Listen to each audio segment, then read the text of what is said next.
دعوت و تبلیغ کوئی آج کی چیز نہیں، بالکل ریکارڈنگ کرے، آپ بیان سنیں، دوسروں کو بھی سنوائیں، میں کوئی غلط بات نہیں کروں گا۔ تو چنانچہ دعوت و تبلیغ کوئی آج کی چیز نہیں ہے، بلکہ ہر دور کے علماء نے اپنے اپنے طور پر دعوت و تبلیغ کا فریضہ انجام دیا ہے، اور اسلامی تاریخ کے ہر صفحے پر ایسے جیالوں کی تاریخ جو ہے وہ ثابت ہے جنہوں نے تمام تر مشکل حالات کے باوجود فریضہ دعوت کی جو انجام دہی ہے اس میں کوئی کسر نہیں چھوڑی ہے۔ اس کے باوجود کسی دائی نے یہ دعویٰ نہیں کیا کہ یہی نبیوں والا کام ہے۔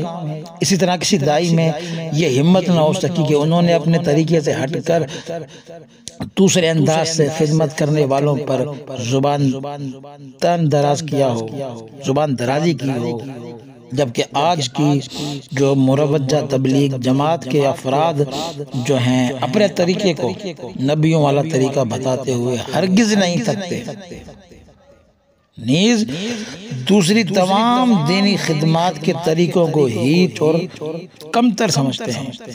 اسی لیے میں نے جو ہے ڈائریکٹ مولانا الیاس صاحب کے جو ملفوظات ہیں اس کو سامنے رکھ کر مروجہ جو تبلیغی جماعت ہے اس کو سمجھنے کی کوشش کی اور آپ کو سمجھانے کی کوشش کی۔ میرے دوستو، اس جماعت کے جو بانی ہیں ان کے ملفوظات ہیں، ان کے ملفوظات میں سے ایک ملفوظ میں آپ کے سامنے پڑھتا ہوں، پھر جو ہے آپ خود اس کا تجزیہ کر سکتے ہیں۔ اس جماعت کی حیثیت کیا ہے، کیا جو تبلیغ جماعت ہے اس کا کام نبیوں والا کام ہے، مروجہ جو تبلیغ ہے وہ کس طریقے پر تبلیغ کر رہی ہے، یہ سارا کچھ آپ کی سمجھ میں آ جائے گا۔ تو آئیے دیکھتے ہیں ہم۔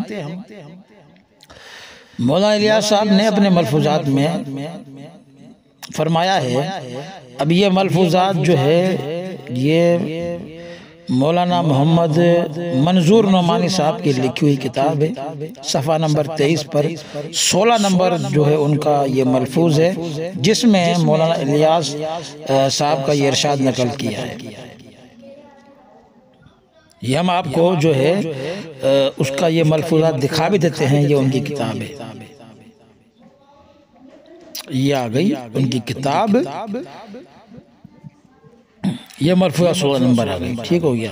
فرمایا کہ رسول اللہ صلی اللہ علیہ وسلم مکہ معظمہ میں ہجرت سے پہلے جو کام کرتے تھے، یعنی چل پھر کر لوگوں کو دعوت حق دینا اور اس مقصد کے لیے خود ان کے پاس جانا، بظاہر مدینہ طیبہ پہنچ کر یہ کام آپ کا نہیں رہا، بلکہ وہاں آپ اپنا ایک مستقر بنا کر بیٹھے۔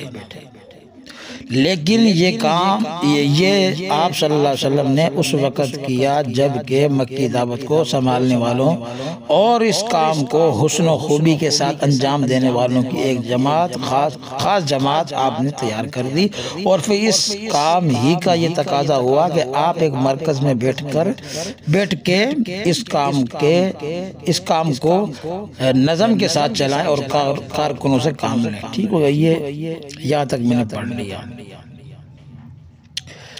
تو یہ ملفوظات آپ کے سامنے میں نے پڑھ لیا، ٹھیک ہو گیا۔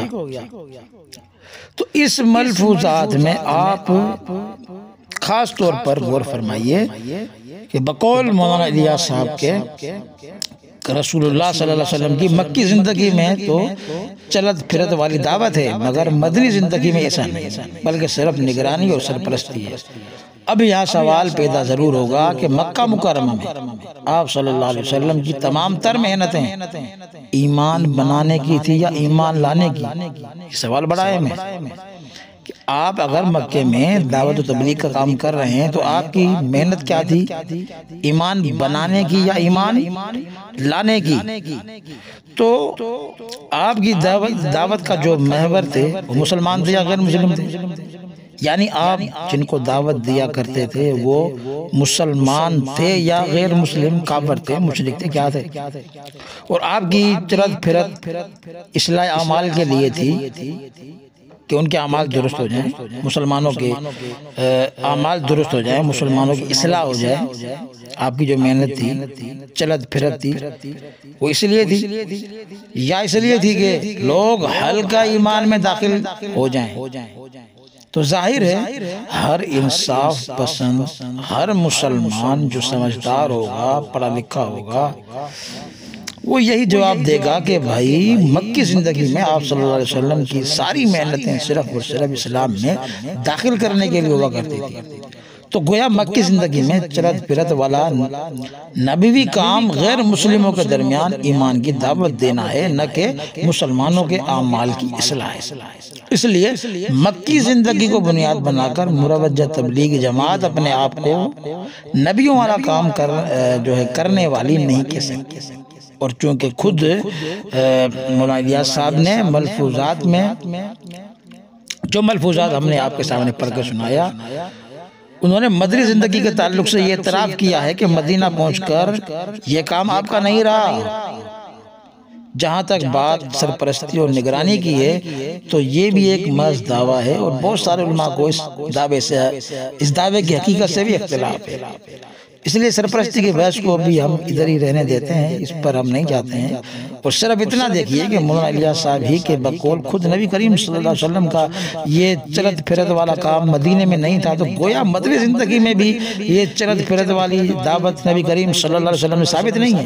لہذا جب مکی اور مدنی دونوں زندگی میں نبی کریم صلی اللہ علیہ وسلم سے آج کی چلت پھرت کا سراغ نہیں ملتا، تو پھر کس منہ سے یہ دعویٰ کیا جا سکتا ہے؟ کس منہ سے یہ دعویٰ کرتے ہیں کہ آج کی جو مروجہ تبلیغ ہے نبی کریم صلی اللہ علیہ وسلم والی تبلیغ ہے؟ تو خیال رہے موجودہ طریقے کو نبوی طریقہ کہنا کہاں تک درست ہے۔ یہ آپ خود ملفوظ، یہ جو میں نے آپ کے سامنے پڑھا ہے ملفوظ، اس کے تناظر میں آپ کو یہی دکھوانا مقصود تھا کہ آیا یہ جو مروجہ تبلیغ ہے نبی کریم صلی اللہ علیہ وسلم والی تبلیغ ہے؟ دوسری قسط میں دوسرا انشاءاللہ مسئلہ بیان ہوگا۔ آج اتنا ہی کافی ہے، اس بات کو آپ سمجھ لیں اچھی طرح۔ اللہ پاک ہم سب کو جو ہے حق سمجھنے کی توفیق عطا فرمائے۔